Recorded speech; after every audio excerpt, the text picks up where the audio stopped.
All right, we've completed one of the exercises. Now we're going to move on to exercise 6-7, which deals with two new functions, the min, short for minimum, and the max, short for maximum function. And they do just that. The min and max are statistical functions that are going to show the minimum or the smallest value or the maximum, largest value in a range. So if you have the number of hours an employee works and you want to see which employee works the most, you can write a max function. If you want to see which employee worked the least number of hours, you can write a min or a minimum function. All right, so it will text, it will text or check for blank and empty cells, but not zeros. It'll ignore errors and logical values. So let's get started by going to cell E23. And this time, let's press Shift F3.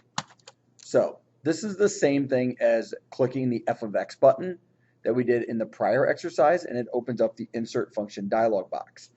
If it's not already chosen, please choose Statistical from the drop-down category.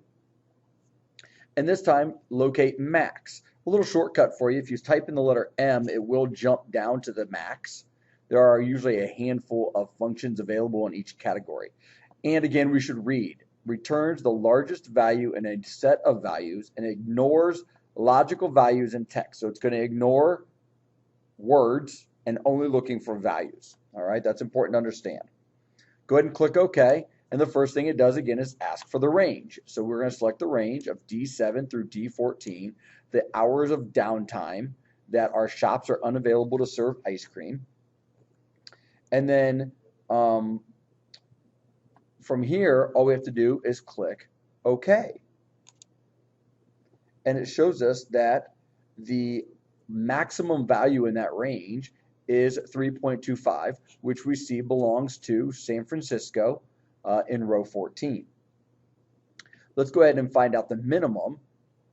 And let's start by typing a formula. Instead of using the dialog box, we will type in equals, as all formulas start, min, short for minimum, min. Open up the left parenthesis, and you'll see this number 1 is highlighted and bolded. That is just asking us for our range. So we're going to select the range, and then we're going to close the parenthesis. And now we can go ahead and hit enter, and you're going to see that it returns a 0.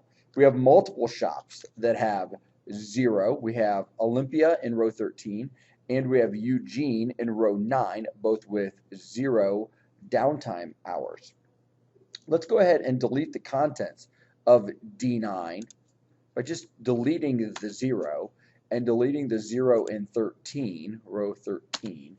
And you're going to see we have an automatic update. So the results in cell E24 are going to be recalculated.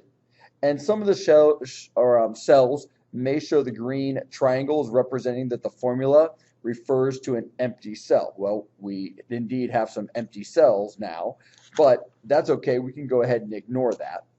All right, but take a quick look and see how this now indicates our maximum downtime and our minimum downtime. And it does update as we change the data from the selected range, in this case, D7 to D14. You've completed exercise 6-7 if you followed along, and you can save it as such, and we'll move on to exercise 6-8 here momentarily.